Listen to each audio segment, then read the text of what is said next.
departments have agreed to pay the cost of vetting teachers against the National Sex Offenders Register.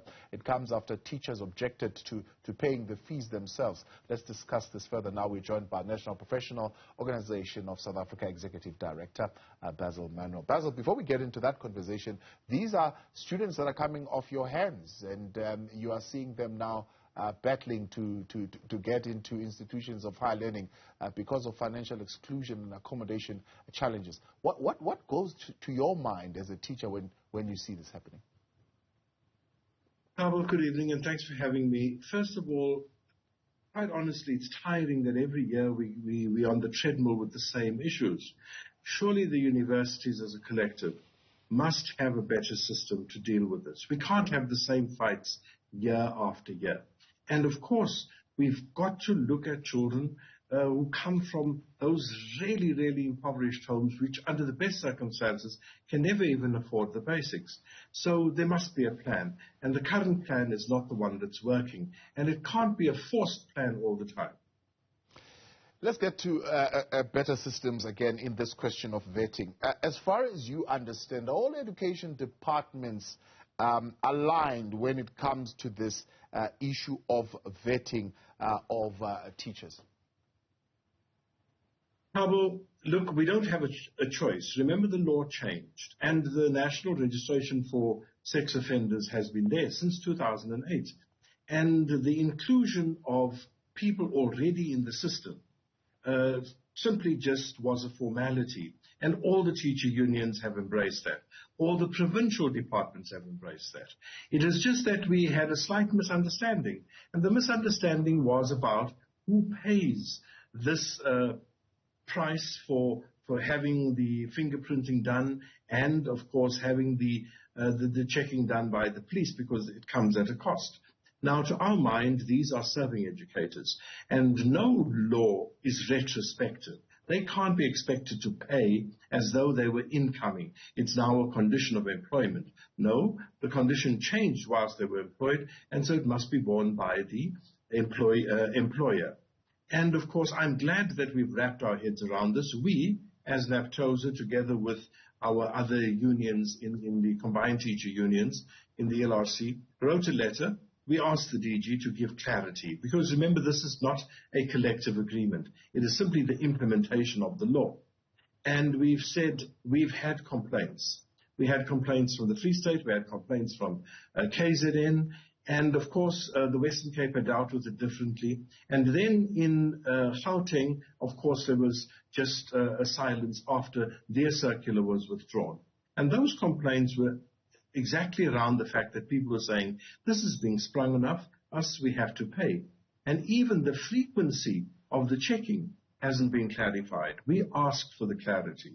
And I'm glad that we can report that we now know that all the provincial departments will now be paying. We're waiting for the official communique from the DG to that effect, as well as, of course, how frequently this must be done, because I think that is one bridge we didn't cross at the time, which our members have specifically asked for, because it can't be once in a lifetime, surely not. Yeah. So does that then therefore clear the situation of the Gauteng department issuing a circular and 2 months later withdrawing it without explanation? Was that part of why they withdrew that circular?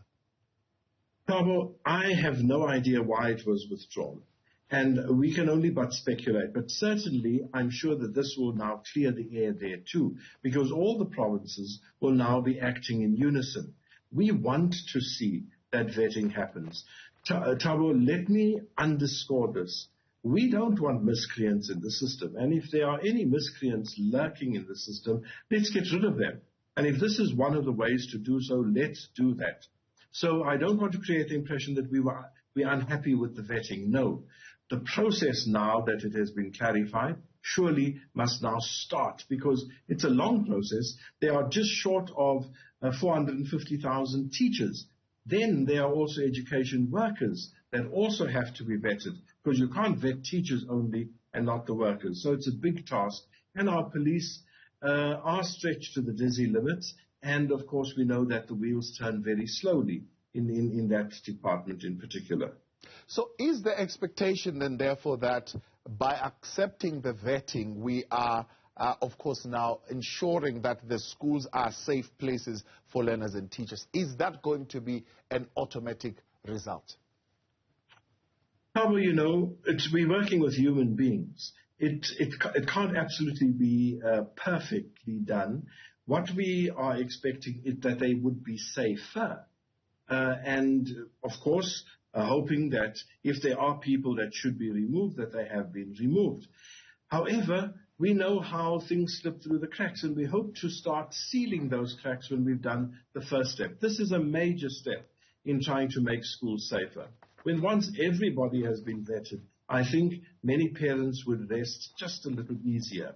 We know that new teachers coming into the system are being vetted already. So now we need to look at the people already in the system. 25,000 public schools, 450,000 or so teachers we are talking about. We only had to deal with 12 board members at the SABC for them to get clearance. That process was delayed. I don't know how police clearance is going to work for 450,000 teachers. Those are some of the practical things that we have to deal with. What we can't do is stop the process because there are either inefficiencies or difficulties in executing at another level. We've got to give our commitment. And as a union, this is what we're doing. And so too are my colleagues in all the other unions. And what we are saying now is, let's get the system working. The police also need to play their part because after all said and done, it is their task to keep the citizenry safe. We are aiding the safety of the citizenry, but it's their job. So we are now assisting them in getting this job done, and we certainly hope that it will be done quicker than what you have just described. Yeah. What will be your role then in ensuring that the system gets rid of unwanted elements who are hell-bent on abusing and molesting our children? Is it good enough to just say, well, department, you do the vetting, and therefore the honors is on you? How transparent and open is this process going to be? First of all, by actually adopting this and accepting that people will be vetted, we now know that schools, whether private or public schools, could access the register to check that anybody applying for a transfer or to go to that school or even a new entrant is in fact not on the register. So there can't be an excuse for employing somebody like we've had in the past. We've had all these cases in the past 3 to 5 years where people claimed they didn't know. And of course there was no place to check. So that's the first. Our second part is also to encourage our teachers to get up and get this done, because after all said and done, this is not only about them, it's about the children they teach, it's about their colleagues as well. They must now come to the party, and we as a union must popularize the idea that this is a public good. To do this is in the interest of schools, teachers, and children. Yeah. The uptake, I mean, if, for example, the process of registering to get vaccines is to go by, you know that the uptake comes in stages, in dribs and drabs. Is there a sense from where you are what the deadline is for teachers to get vetted? No deadline has been set, Thabo, to answer the question directly. However, to make a distinction, this is a compulsory feature, whilst vaccinations wasn't. And yes, we are talking about lives on both sides.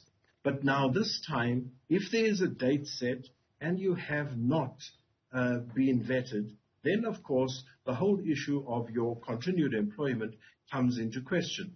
So time will be given, and it won't be a year. It has to be more than that.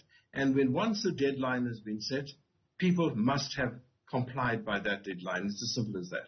Executive Director at Naptosa, Basil Manuel, as always, appreciate your time.